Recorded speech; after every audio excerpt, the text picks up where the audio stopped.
الحمد لله وكفى وسلام على عباده الذين اصطفى اما بعد۔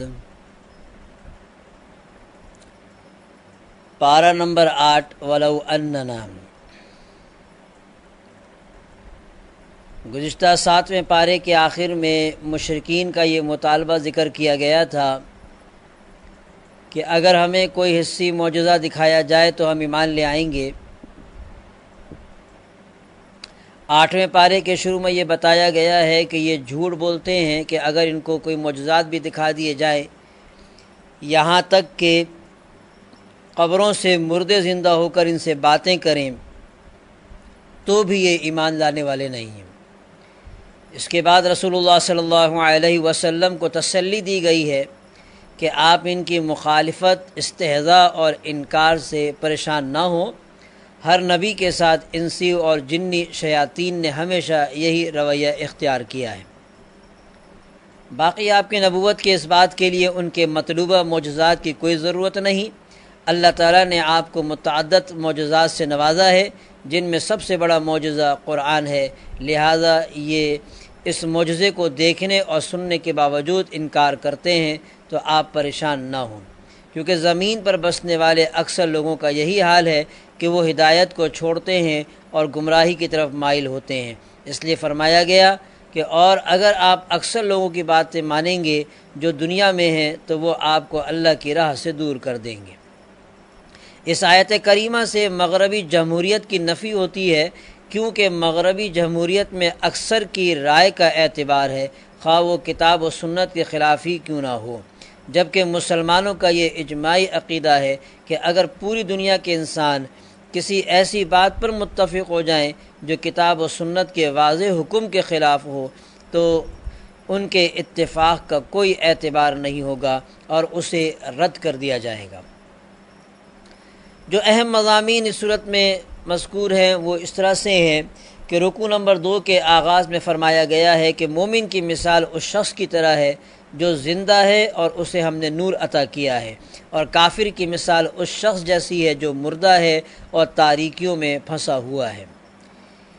ایمان اور ہدایت صرف اللہ کے ہاتھ میں ہے، وہ جسے چاہتا ہے اسے نوازتا ہے۔ ہدایت یافتہ اور گمراہ فریقوں کا ذکر کرنے کے بعد فرمایا گیا کہ اللہ ان سب کو قیامت کے دن جمع کر لے گا، پھر ہر ایک کو اس کے اعمال کے مطابق جزا یا سزا دے گا۔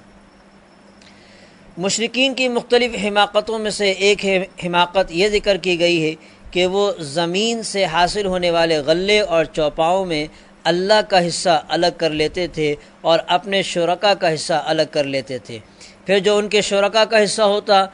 تو اسے تو اللہ کے حصے میں نہیں ملنے دیتے تھے، لیکن جو اللہ کا حصہ ہوتا وہ اگر شرکا کے حصے میں مل جاتا تو اسے برا نہیں سمجھتے تھے۔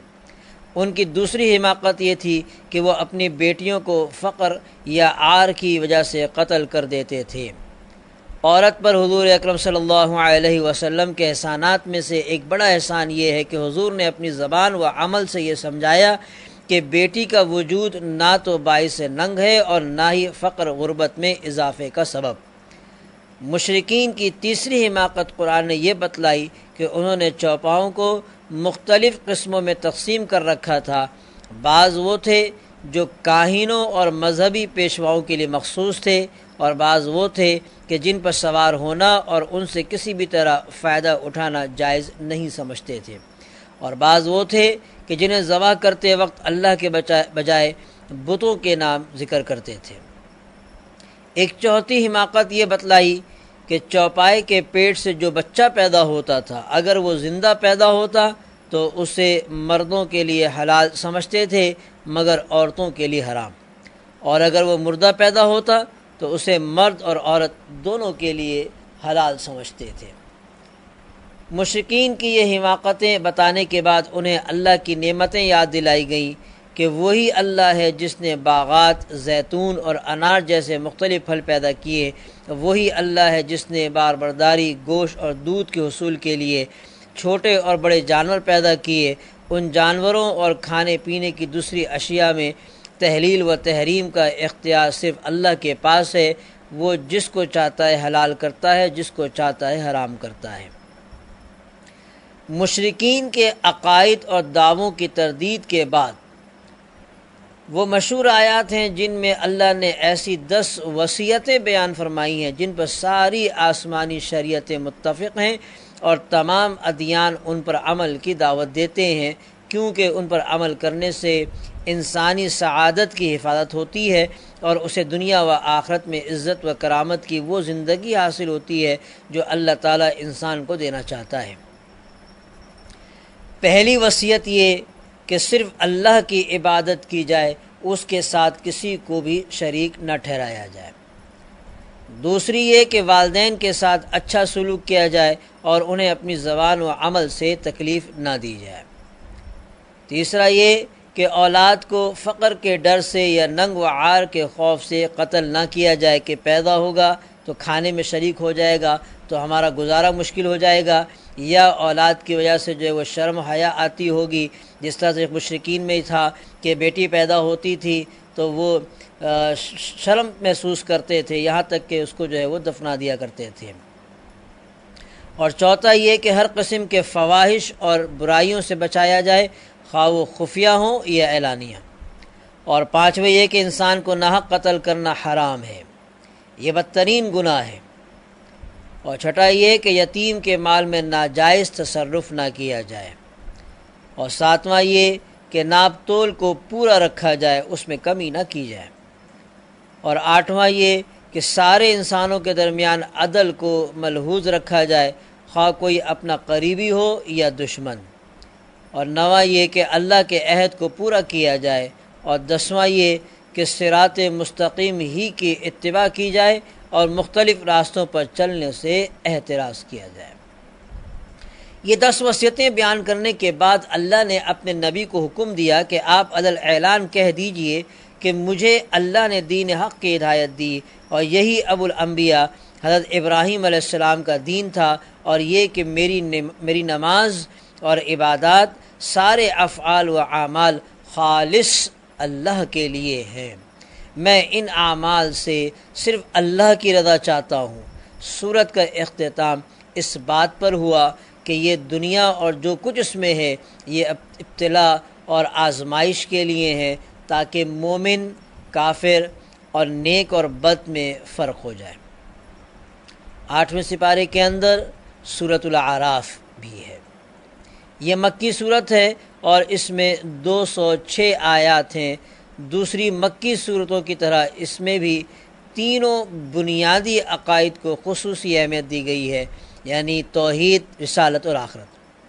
اس صورت کی ابتدا میں حضور اکرم صلی اللہ علیہ وسلم کے دائمی معجزہ یعنی قرآن کا ذکر ہے، جو کہ سارے انسانوں کے لیے اللہ کی سب سے بڑی نعمت ہے۔ اس صورت میں انسان کو اللہ کی اس نعمت کی طرف بھی متوجہ کیا گیا ہے کہ اس نے سب انسانوں کو ایک ہی باپ سے پیدا کیا ہے، تاکہ وہ آپس میں ایک دوسرے کے ساتھ تعاون کریں اور اس بات کو یاد رکھیں کہ وہ انسانیت میں بھائی بھائی ہیں۔ اسی طرح اس صورت میں انسان کو اللہ نے جو تکریم بخشی اس کا بھی ذکر ہے، وہ یہ کہ اللہ نے پہلے انسان کو اپنے ہاتھوں سے پیدا کیا، اس میں اپنی روح پھونکی اور فرشتوں کو اس کے سامنے سجدہ کرنے کا حکم دیا۔ اس قصے کے ضمن میں شیطان کے مکر و فریب سے بچنے کی بھی تلقین کی گئی ہے، کیونکہ وہ ایسا مکار دشمن ہے جو انسان کی راہ کھوٹی کرنے کے لیے ہر راستے پر بیٹھا ہوا ہے، اور انسان کے ساتھ ٹکراؤ کی جو ابتدا ابلیس کے انکار سجدہ سے ہوئی تھی، اس کا سلسلہ قیامت تک جاری رہے گا، اور خیر و شر اور حق و باطل کے درمیان کشمکش کسی نہ کسی انداز میں باقی رہے گی۔ سورہ اعراف کے ایک قابل ذکر خصوصیت یہ ہے کہ اس صورت میں اللہ تعالیٰ نے مسلسل 4 بار انسانوں کو یا بنی آدم کے صیغے سے خطاب فرمایا ہے۔ یہ 4 ندائیں سورہ اعراف کے علاوہ کسی اور صورت میں نہیں ہیں۔ پہلی ندا 10ویں رکوع میں ہے، جس میں اللہ نے لباس کی نعمت کا ذکر کیا ہے اور فرمایا ہے کہ اے اولاد آدم، ہم نے تمہارے لیے لباس اتارا ہے جو تمہارے ستر کو بھی چھپاتا ہے اور زینت کا بھی باعث ہے، اور تقوی کا لباس سب سے بہتر ہے۔ دوسری ندا 10ویں رکوع کی آیت 27 میں ہے، کہ جس میں اللہ تعالیٰ ابلیس کے فتنے سے بچنے کی تلقین کرتے ہوئے فرماتا ہے کہ اے اولاد آدم، کہیں شیطان تم کو بہکا نہ دے جیسے اس نے تمہارے ماں باپ کو جنت سے نکال دیا، ان کے لباس اتروا دیے تاکہ انہیں ان کا ستر دکھا دے۔ اور تیسری ندا 10ویں رکوع کی آیت 31 میں ہے، جس میں فرمایا گیا کہ اے اولاد آدم، اپنی زینت کا لباس لے لو ہر نماز کے وقت، اور کھاؤ اور پیو اور اسراف نہ کرو، بے شک اللہ اسراف کرنے والوں کو پسند نہیں کرتا۔ چوتھی ندا 11ویں رکوع کی آیت نمبر 35 میں ہے، جس میں فرمایا گیا ہے کہ اے اولاد آدم، اگر تمہارے پاس تمہیں میں سے رسول آئے جو تم کو میری آیات سنائیں، تو جو تقوی اختیار کر لیں گے اور اپنی اصلاح کر لیں گے تو ایسوں پر نہ کوئی خوف ہوگا اور نہ وہ غمگین ہوں گے۔ اولاد آدم کو یہ بار بار خطاب انہیں شیطان کے وساوس اور مکاریوں سے بچانے کے لیے ہے، تاکہ انسان ملمع ساز باتیں سن کر دھوکہ نہ کھا جائے، کیونکہ وہ ایسا چالاک دشمن ہے جو بظاہر دوست کا لباس پہن کر آتا ہے، اور ایسی مکار لومڑی ہے جو اپنے آپ کو خیر خواہ کے روح میں پیش کرتی ہے۔ اسے حق کو باطل اور باطل کو حق، شر کو خیر اور خیر کو شر بنا کر پیش کرنے کا فن آتا ہے۔ دنیا میں جو لوگ بھی یہ کام کر رہے ہیں وہ حقیقت میں شیطان کے ایجنٹ ہیں۔ یہاں یہ نکتہ بھی قابل توجہ ہے کہ پہلی 3 ندائیں لباس کے بارے میں ہیں، ان میں سے دوسری ندا میں یہ بتا دیا گیا کہ ابلیس لعین نے حضرت آدم اور حضرت حوا علیہ السلام کے لباس اتروا دیے تھے اور ان کے ستر کھلوا دیے تھے۔ گویا ابلیس کا ایک بڑا ہدف یہ ہے کہ اولاد آدم کو شرم و حیا کے لباس سے محروم کر دے اور انہیں فحاشی اور عریانیت کی راہ پر لگا دے۔ ستر کے تقاضے پورے کرنے والا لباس انسان کو جانوروں سے ممتاز کرتا ہے۔ حیوان ننگا پیدا ہوتا ہے، زندگی بھر ننگا ہی رہتا ہے، جبکہ انسان کو اللہ تعالیٰ نے لباس کے ساتھ عزت اور فضیلت بخشی ہے۔ آج جب ہم مغربی میڈیا کے ذریعے بے حیائی کے امڑتے ہوئے سیلاب اور عورت کی آزادی کے نام پر حیا باختی کی فضا دیکھتے ہیں تو پھر یہ بات سمجھ آ جاتی ہے کہ قرآن نے لباس کے بارے میں تاکید اور تکرار کا اسلوب کیوں اختیار کیا۔ ان نداؤں کے علاوہ سورہ اعراف میں اور بھی کچھ مضامین ہیں۔ مشرکین بیت اللہ کا ننگے طواف کرتے تھے اور اپنے اس قبیح عمل اور اس جیسے دوسرے اعمال کے بارے میں حجت یہ پیش کرتے تھے کہ ہمارے آبا و اجداد بھی یوں ہی کیا کرتے تھے، اور بعض اوقات یہ بھی کہہ دیتے تھے کہ ہمیں اللہ تعالیٰ نے ایسا کرنے کا حکم دیا ہے۔ ان کے اس دعوے کی تردید کرتے ہوئے فرمایا گیا کہ اللہ بے حیائی کے کاموں کا حکم نہیں دیتا، لہذا تمہارا یہ دعویٰ جھوٹ اور افتراء کے سوا کچھ نہیں۔ اسلام زندگی کے تمام جائز مطالبات کرنے والا دین ہے، لہذا یہ ممکن ہی نہیں کہ وہ لباس پہننے سے اور پاکیزہ چیزوں کے استعمال سے منع کرے۔ اس سے ان لوگوں کی بھی تردید ہو جاتی ہے جو رہبانیت کے قائل ہیں اور حلال اور پاک چیزوں سے اجتناب کو اللہ کے قرب کا ذریعہ سمجھتے ہیں۔ جسم اور روح، دین اور دنیا دونوں کے جائز مطالبات اور تقاضے پورا کرنے والا ہی حقیقت میں کامل مسلمان ہے۔ حضرت سلمان فارسی رضی اللہ عنہ کو جب پتہ چلا کہ حضرت ابو درداء رضی اللہ تعالی عنہ دن کو مستقل روزے رکھتے ہیں اور رات کو قیام کرتے ہیں، عبادت میں یہ مشغولیت اس حد تک بڑھ گئی ہے کہ اہلیہ تک کے حقوق ادا نہیں کرتے، تو آپ نے انہیں نصیحت کرتے ہوئے فرمایا کہ تمہارے اوپر تمہارے رب کا حق بھی ہے، تمہارے نفس کا حق بھی ہے اور تمہارے گھر والوں کا حق بھی ہے، لہٰذا ہر حق والے کو اس کا حق دو۔ حضرت ابو درداء رضی اللہ عنہ نے ان کی اس نصیحت کا ذکر حضور اکرم صلی اللہ علیہ وسلم کے سامنے کیا تو آپ نے فرمایا کہ سلمان نے سچ کہا ہے، یعنی سب کا حق ہے، سب کے حقوق کی ادائیگی کرو۔ یہ درست نہیں کہ آدمی سب سے کٹ کر بالکل الگ ہو کر بیٹھ جائے اور جو ہے وہ عبادت میں لگ جائے اور رہبانیت اختیار کر لے۔ 8ویں پارے کے 11ویں اور 12ویں رکوع میں ایسے 2 گروہوں کا ذکر ہے جو فکر و نظر اور عقیدہ و عمل کے اعتبار سے ایک دوسرے کی ضد ہیں۔ ایک گروہ ضد اور عناد، کفر اور استکبار کی راہ اپنانے والوں کا ہے کہ جن کا ٹھکانہ جہنم کے سوا کچھ نہیں، اور دوسرا گروہ تسلیم و انقیاد اور ایمان اور اطاعت کی راہ پر چلنے والوں کا ہے جو بفضلہ تعالی جنت کے حقدار ہوں گے۔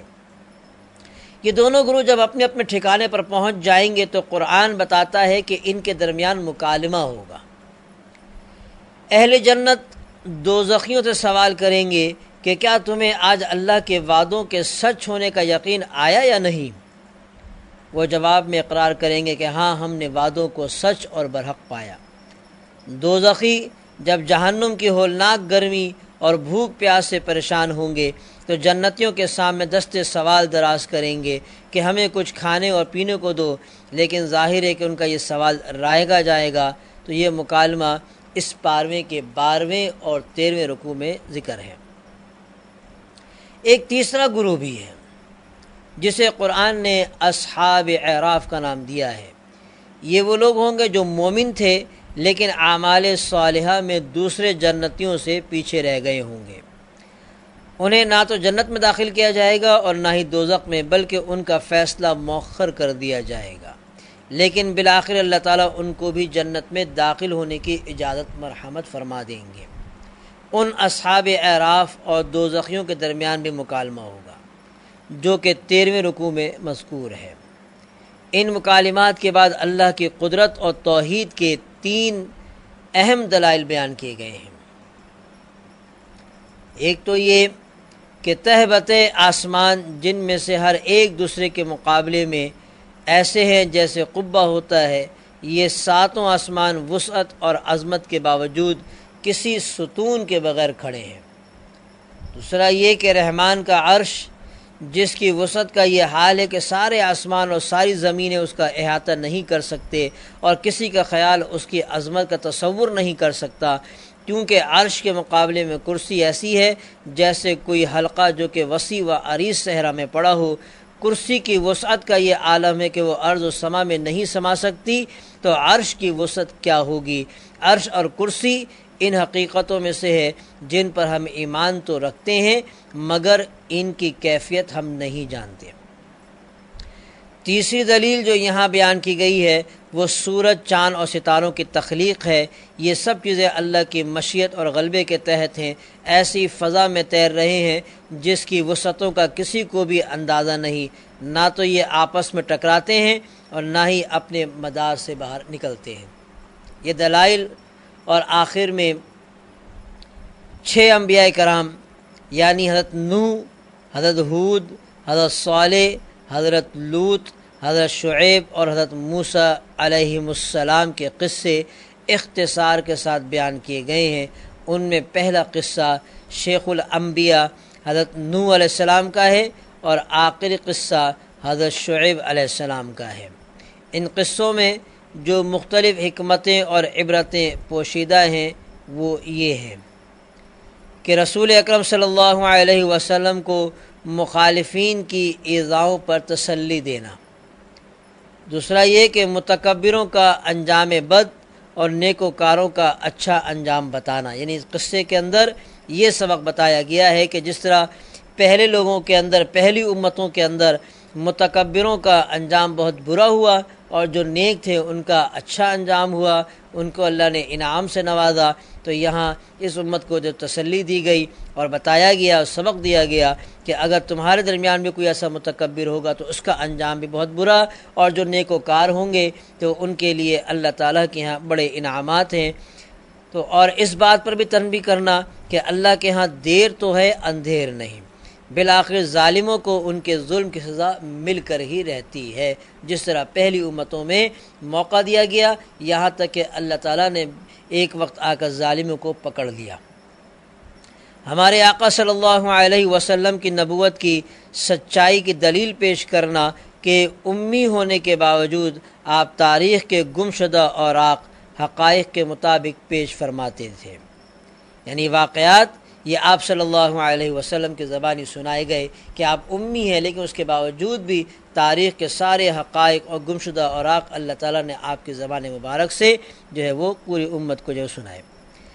انسانوں کے لیے عبرت و نصیحت کا سامان پیش کرنا اس واقعے کا سبب ہے کہ واقعات جو بیان کیے جاتے ہیں اس کا مقصد یہی ہے کہ آئندہ آنے والے انسانوں کے لیے عبرت اور نصیحت ہو کہ جو لوگ پچھلے گزر چکے اور جو برے تھے ان کا جو برا انجام ہوا اس سے لوگ عبرت حاصل کریں، اور جنہوں نے اپنے نبیوں کی اطاعت اور فرما برداری کی اور ان کا اچھا انجام ہوا اور آخرت میں ان کے لیے خوب اللہ تعالیٰ نے ثواب رکھا ہے، تو